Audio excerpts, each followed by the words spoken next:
Kapag usapang international travel, may dalawang terms na madalas marinig ng maraming travelers, travel fund at show money. At sa dami ng travel stories online, airport advice videos at mga kwento ng ibang tao, minsan nagkakaroon ng kalituhan. May ilan na nagtatanong, pareho lang ba iyan? O kaya, magkano ba ang tamang show money? At dito minsan nagsisimula ang stress ng ilang travelers dahil ang iba sobrang nakatuon sa laki ng perang ipapakita na nakakalimutan na may mas mahalagang tinitingnan sa immigration process.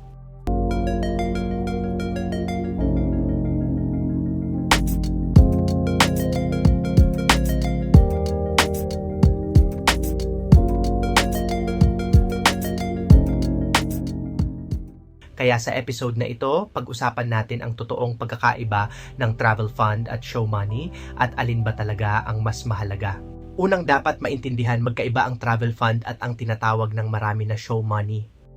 Ang travel fund ay ang totoong budget na inilaan mo para sa trip mo. Ito ang perang gagamitin mo sa hotel, pagkain, transportation, attractions, shopping, at iba pang travel expenses.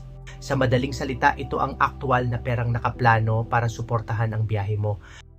Halimbawa, pupunta ka ng 5 araw sa isang nearby destination. Nag-compute ka ng hotel, pagkain, local transportation at dagdag allowance. Iyan ang travel fund. Samantalang ang salitang show money ay madalas ginagamit para ilarawan ang perang ipinapakita lang bilang proof ng financial capacity.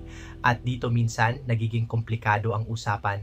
Dahil may ilan na nag-iisip na ang sikreto sa smooth immigration ay sobrang malaking laman ng bank account, kaya minsan may panic mode. Kulang ba ito? Dapat ba mas malaki? Paano kung magdagdag ako? Pero mahalagang tandaan ito, hindi lang laki ng pera ang tinitingnan ng immigration officer. Mas importante ang consistency ng buong travel story mo. Halimbawa, 3-day trip ka lang sa malapit na bansa para sa simpleng bakasyon. Tapos, sobrang laki ng ipinapakitang amount na hindi tugma sa profile, travel purpose, or duration ng trip.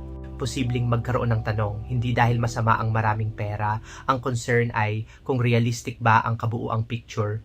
Kaya unang recommendation, huwag masyadong ma-obsess sa salitang show money. Mas magandang tanungin ang sarili, realistic ba ang budget ko para sa trip ko? Halimbawa, 5 araw ang travel mo, may hotel booking, return ticket, at malinaw na itinerary. Dapat may budget na tugma sa haba ng trip at sa destination mo. Pangalawang advice, tandaan na hindi pera lang ang bahagi ng travel profile mo. Kasama rin dito ang trabaho, source of income, travel purpose, at documents. Minsan may travelers na sobrang focus sa bank balance pero kulang sa ibang preparation. Kumpleto ang amount pero hindi malinaw ang travel plans o kaya hindi tugma ang budget sa travel details. Ang mas malakas na kombinasyon ay malinaw na travel purpose, organized documents, at realistic financial preparation. Isa pang common mistake, iniisip ng iba na kailangan sobrang laki ng amount kahit hindi naman akma sa sitwasyon. Tandaan, hindi competition ang budget. Hindi ito paramihan ng zero sa account. Ang mas gusto makita ay isang traveler na may kakayahang suportahan ang sarili habang nasa ibang bansa at may maayos na plano. Pangatlong recommendation, kung sakaling tanungin tungkol sa budget, maging diretso at realistic. Alamin ang estimated expenses mo, hindi kailangang eksaktong hanggang huling piso. Ang mahalaga ay may idea ka sa sarili mong trip. Dahil minsan, mas nakakakaba kapag hindi mo alam kung magkano ang budget mo mismo. At tandaan din ito, ang financial preparation ay hindi lang para sa immigration interview.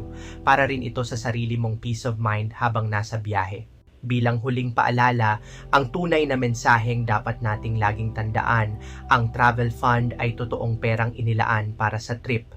Ang show money ay terminong madalas ginagamit ng iba bilang proof ng financial capacity.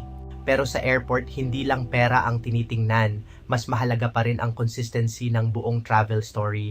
Dahil sa immigration process, hindi ang pinakamalaking bank account ang hinahanap.